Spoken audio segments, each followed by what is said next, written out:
Bem-vindos ao nosso podcast. Eu sou a Larissa, junto com o Caio, a gente vai debater sobre o bullying. Primeiramente, a gente tem que entender um pouquinho sobre esse comportamento de agressões e violências que pode acontecer no contexto familiar com uma certa frequência. E as crianças que estão em processo de formação da personalidade podem começar a reproduzir esses padrões na escola, que é um lugar onde justamente as relações de poder são mais iguais e menos verticais. Diferentemente de onde é na maioria das casas, com a autoridade do pai, grande parte do tempo presente. Por esse fenômeno multifatorial e complexo, a violência escolar precisa de uma análise mais minuciosa, já que grande parte do que ocorre dentro dos muros da escola é um reflexo do que ocorre na sociedade e ao redor deles. Então, antes de iniciar o conteúdo em si, acho que é bom falar que a palavra bullying é uma palavra em inglês que faz junção de dois termos. Bully, que pode significar violentão, intimidador, e o prefixo ing, que também faz sentido na continuidade ao termo que é adicionado a ele. Ou seja, bullying é uma ação contínua de intimidação, violência e agressão, produzida majoritariamente no contexto escolar. Esses fenômenos de violência, seja ela física ou emocional, realizados no contexto escolar, podem ser caracterizadas como bullying e apresentam alguns padrões de comportamento, como uma intencionalidade de causar mal-estar na outra pessoa e ganhar controle sobre ela. Esse comportamento de causar mal-estar não é algo episódico, mas sim ocorre uma certa constância ao longo do tempo. Assim, as relações de poder entre os jovens são desequilibradas, a ponto de alguns, os praticantes do bullying, acharem que são acima das pessoas que intentam rebaixar. Por último, o comportamento de agressão não é resultado de uma intimidação prévia. É importante lembrar também a importância de entender o contexto e as funções e comportamentos, que podem ser lidos como bullying, já que estes podem diferir de acordo com os grupos dentro do contexto escolar. Para citar como exemplo dessa importância de se olhar para o contexto, é comum, segundo alguns autores, de que exista uma diferença de gênero na forma como o bullying é produzido, com meninas agindo de forma menos direta com atos como isolamento, xingamentos encobertos, fofocas, e já os meninos agindo mais diretamente com agressões abertas, xingamentos mais pesados e intimidações. Com essa diferenciação, fica difícil identificar quando realmente acontece o bullying, já que os limites entre uma brincadeira entre os colegas de classe e as ofensas que visam humilhar e depreciar a vítima são muitas vezes nebulosos. Ainda assim, é importante para a escola e o corpo docente desenvolver estratégias para lidar com casos de bullying, já que pode escalar para coisas muito mais graves, como acidentes, mortes e outras coisas. Bom, para terminar essa introdução, só para citar alguns dados sobre a situação no Brasil, segundo pesquisa realizada pelo Datacinado, 6,7 milhões de estudantes já sofreram algum tipo de violência no contexto escolar nos últimos 12 meses. E esse número representa 11% de aproximadamente de 60 milhões de alunos matriculados no ensino regular. Então, apesar da disparidade entre os números, por se tratar justamente de uma violência, esse número é bem alarmante, ainda mais se levantarmos em conta os jovens que, por uma série de motivos, não foram abrangidos pela pesquisa. Como futuros profissionais da psicologia, é importante que a gente faça uma leitura interseccional e multifatorial da adolescência. Conforme a gente estudou ao longo do semestre, a adolescência é uma importante fase de transição entre a infância e a idade adulta. É nela que a nossa personalidade adquire importantes ferramentas para a construção do caráter e da identidade. Além disso, é nesse momento em que a moralidade passa a se constituir, relacionando fatores de maturação cerebral e também do convívio e demandas da sociedade. Dessa forma, a gente pode se perguntar de que forma podemos fortalecer esse momento, contribuindo com a subjetivação do senso de justiça entre os adolescentes. A sociedade brasileira, nos dias atuais, discute de forma acentuada os marcadores sociais da diferença, muitos dos quais são utilizados na hora de agredir aqueles que são considerados diferentes ou estranhos, por não mobilizarem símbolos comuns a um determinado grupo. Esses símbolos variam desde um padrão estético, formas de comportamento, até maneiras de agir e de sentir. Estigmatizados a partir da diferença, esses adolescentes passam a sofrer com a autocomparação com os outros e com a inferiorização infligida por aqueles que detêm uma forma de poder relacional, consolidada pela diferença dicotomizada entre o que é considerado melhor e pior dentro de um determinado grupo. A partir de então, essa diferença passa a ser traduzida como desigualdade. A construção de uma identidade abstrata que pauta que os meninos devem ser valentes, autoritários e com pouca ou nenhuma demonstração de afeto diante das próprias dificuldades e crises, e de que as meninas devem se comportar de maneira amena, agradável e tornar-se desde a adolescência desejáveis sexualmente para os demais, acarreta inúmeros sofrimentos psíquicos. No ambiente escolar, nota-se que as vítimas de bullying são, em sua maioria, os desviantes dessa regra. Sabemos que o padrão estético invejável e desejável se baseia em ideais que atravessam raça e classe. Crianças e adolescentes negros e pardos são as principais vítimas de bullying no ambiente escolar. O preconceito e a discriminação são potenciais índices para fortalecer essa forma de agressão, tanto na escola quanto fora dela.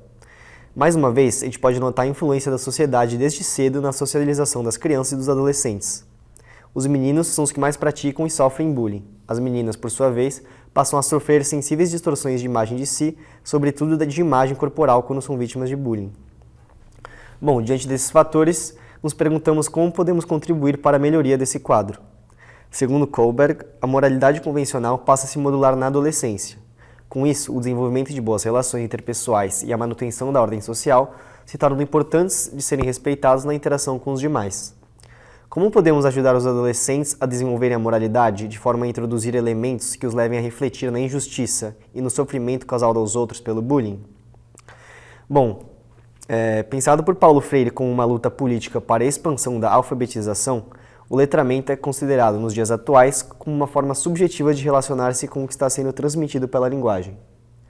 Falamos em letramento racial, letramento de gênero e, por que não, pensar em um letramento sobre o bullying, que envolva estratégias de ensino que levem os adolescentes a se relacionarem com o assunto de maneira mais subjetiva, ampliando sua consciência e também a quantidade de informações que chegam até eles. Incentivar o senso crítico e o senso de responsabilidade nos adolescentes é uma forma de prevenir violências e também de acolher aqueles que sofrem.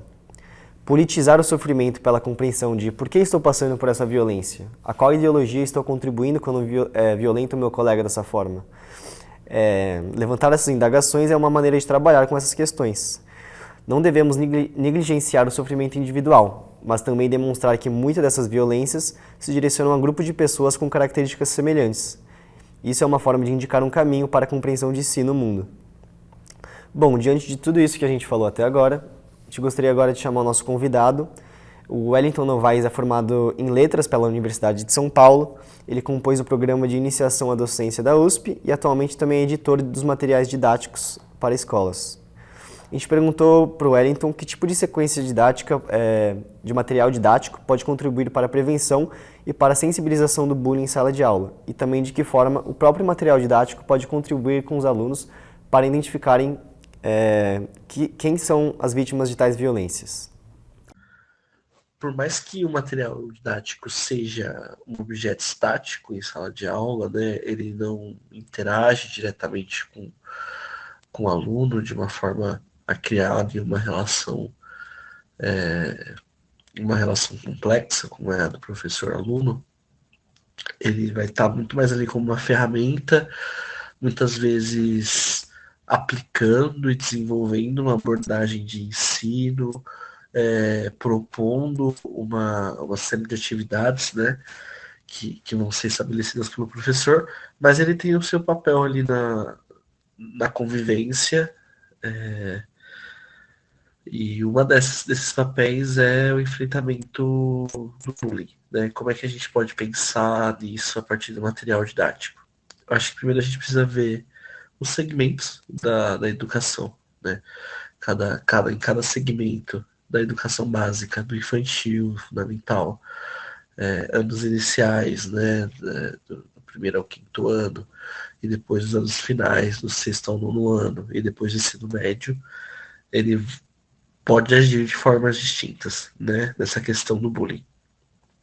A primeira se dá no infantil, então no infantil, muitas vezes, A gente tem personagens, né? Personagens que acompanham esses alunos no fundamental, nos primeiros anos do ensino fundamental também. E esses personagens é muito importante que a gente pense neles de forma diversa, né? Que a gente tenha personagens diversificados e diversidade, é muito importante que a gente traga diversidade e não estereótipos. Por quê? Porque muitas vezes o bullying ele tá ligado a essa questão do diferente, né? Ao preconceito ligado ao diferente. E a gente trazer uma diversidade de corpos, uma diversidade de etnias, uma diversidade de pensamento para esses personagens ali dos anos sinais faz com que a gente traga um mundo, né, como o mundo é, que é um mundo diverso e as pessoas são diferentes para o contexto escolar. Então isso é uma das primeiras formas que a gente pensa ali no começo da educação básica, trazer essa diversidade.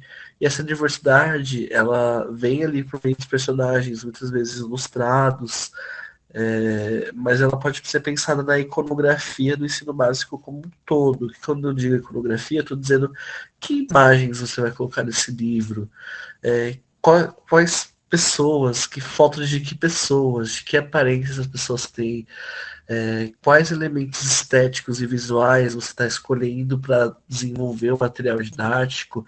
Todos esses elementos eles são importantes para que a gente traga diversidade, a gente traga de encontro o aluno a essas questões, a essa variedade de pessoas, de culturas, para que ele entenda que isso faz parte do comum, que isso faz parte da sociedade e evite ali que a diferença seja uma questão, né? E evite que isso chegue ao bullying. Outra abordagem é a gente tratar a questão, a gente ter materiais didáticos que desenvolvam questões socioemocionais e que falam, de fato, né? Que conseguem tocar diretamente na ferida e quando a gente vai abordar questões das diferenças, as questões do corpo, as questões da mente, as questões dos comportamentos, a questão de o que o outro sente, o que eu sinto. A gente pode pensar no material didático que toque nesses pontos diretamente, mas nós também podemos pensar em trazer questões de conflito para outras disciplinas, né, que tangenciem questões de outras disciplinas.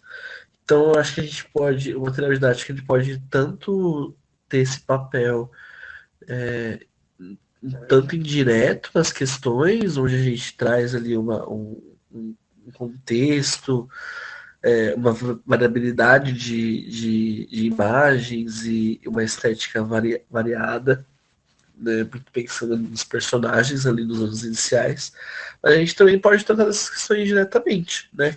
Como resolver questões, como resolver conflitos, trazer a metodologia ativa, por exemplo, do estudo de caso, para discutir realmente alguns pontos. Como vimos na fala do Wellington, existem diferentes formas de lidar com o bullying dependendo da faixa etária.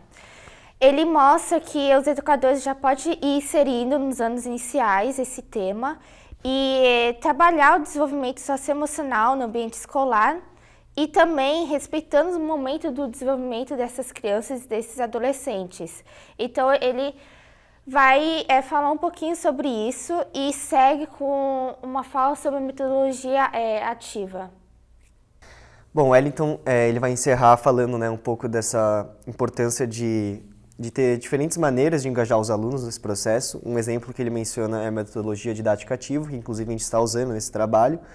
E é uma maneira muito legal de engajar os alunos, né, a fazer algo diferente, produzindo algo para a comunidade, como a gente está produzindo aqui esse podcast. E é uma maneira de deixar um pouco esse assunto mais palpável, né, a partir da discussão de caso e, enfim, maneiras que a gente tem de engajar o aluno não só na teoria, mas também pensando em práticas e em casos reais, nas quais eles se identificam e podem pensar criticamente no seu papel sobre o assunto. Bom, eu acho que é isso, a gente fica por aqui, a gente agradece a sua atenção, espero que você tenha aprendido um pouco mais sobre bullying, sobretudo no ambiente escolar e na adolescência. Muito obrigado.